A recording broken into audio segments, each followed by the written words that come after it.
Hey, what's going on YouTube? It's your boy Dante86. I'm doing a bit better right now, heading home. Today I want to talk to you guys about why I am a YouTuber, why I'm a vlogger. I started off here on YouTube. It was my freshman year in college in 2006 when that was when I was starting my dreadlocks. I was a little bit in when I started my YouTube or whatever, and I had my dreads or whatever. No, actually, I started my first YouTube channel, and I would upload a little bit of me and my friend from college playing Smash Brothers and things of that nature, and just little random videos here and there. I didn't really vlog though. I was just on there mainly to do comments and stuff. And it was a misspelled thing of my own name. It was, instead of D-U-N-T-E 86, it was D-U-T-N-E. So yeah, I did that, had my YouTube, whatever. And then in about 2008, that's when I cut my hair off and started my dreads for the second time. I decided, instead of taking a picture a month, I was going to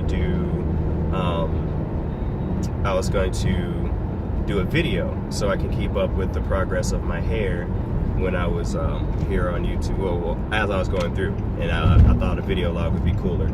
So as I kept doing that every month, people started to actually watch my vlogs about my hair, and that's where a lot of subscribers came from. And you know, that was cool. And at the time when I was growing my hair out and everything, being a part of the lock community was pretty cool. And I started running out of stuff to do with that, I would do just random vlogs about what was going on. And another big part was when I graduated from college, I was still working at Target, and I would do I forgot what it was called, work rants. I would do retail rants. Yeah, I was doing retail rants here and there, and I would do just different videos like that.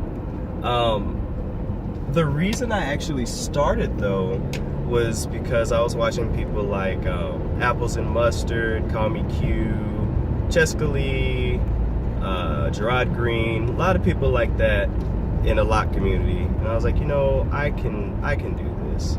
I could make videos and do the doggone thing, and you know, make some decent content, and I did. And you know, people started watching it and doing it.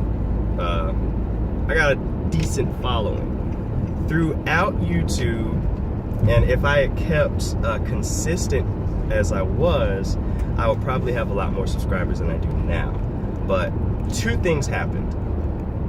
One, after doing a year of nothing but dreadlock content, I really got burnt out of it. I really got burnt out. So I didn't want to do content on my hair anymore. It's like, you know, it's really frustrating to make a video about your hair and loads of people watch it, and then you make another video, just a random vlog or something, just talking about something that's going on in your life, and nobody really wants to see it.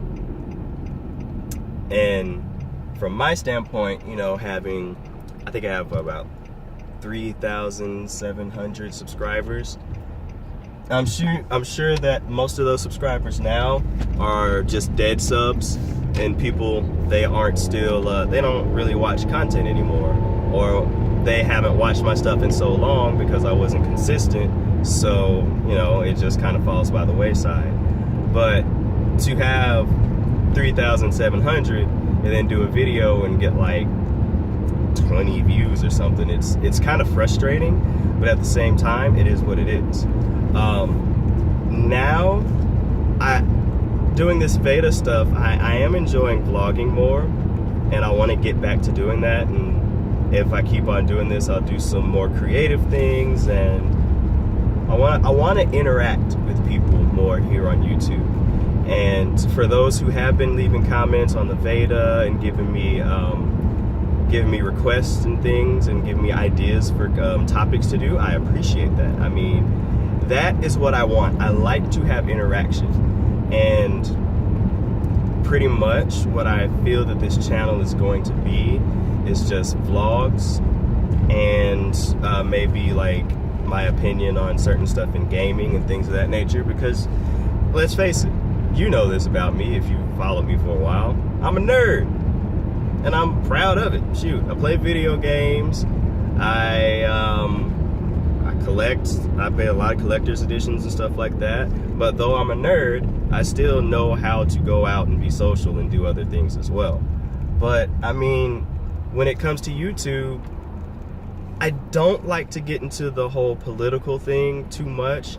I don't like to talk about all that stuff. I mean, yes, it's important with all the things that are happening with police officers and stuff like that.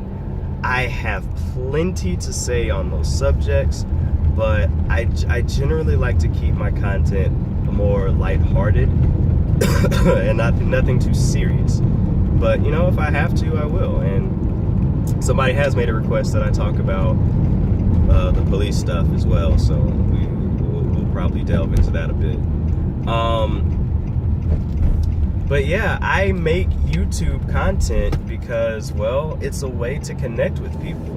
And if you know me, you know that my best friend is here from YouTube. I met this dude from freaking YouTube, watching his content, commenting, talking, and now we've become best friends. And it's the same thing with a lot of other people here on YouTube. I have met lots of people and made many connections with people just from YouTube. I was able to go and sing in Carnegie Hall from YouTube, you know, and it's just different.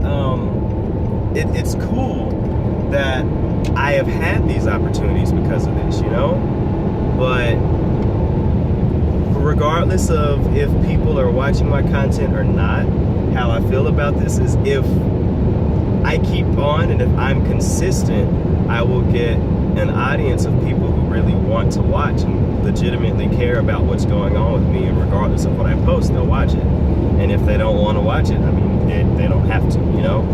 So the reason, honestly, why I haven't been as consistent is because, well, it is frustrating. And I have been frustrated and not having anything to talk about because I you know, don't want people to be like, oh, it's not about dreadlocks, so I don't want to see it. So I have also wrestled with making different channels and keeping it gaming stuff here, and I want to keep personal vlogs here and blah blah blah, keep music stuff here, but that's too much to deal with. And I just feel like if you're gonna be on the channel and if you really want to watch my content, just watch what you want to watch. And I just, as a person, need to just upload what I want to, and just realize that I'll get the audience when, if they want to watch it, they'll watch it. If not, they won't. So I guess I YouTube for me. And that's the thing that a lot of people kind of forget. At the end of the day, when you're making content, it needs to be for you. Because if you are trying to do it only to please others, well, you're never going to be able to make everyone happy. That's never going to happen. So just make content. If you feel the need to do it, just do it. And if not, don't. If people don't watch it, okay, just get your audience. Because the difference for me and other people on YouTube, I'm not trying to make YouTube a part of my career or even a decent means of income. I YouTube for connections, and I've made those, and I want to continue to do the same thing. So I guess down in the comments below, tell me, why do you make YouTube videos if you do? And yeah, comments. I like comments. I like to get comments and talk to people. That is something I enjoy. Anyways, I'm gonna go get me some lunch because I'm hungry and I have another half of the day to complete. All right, everybody. Peace.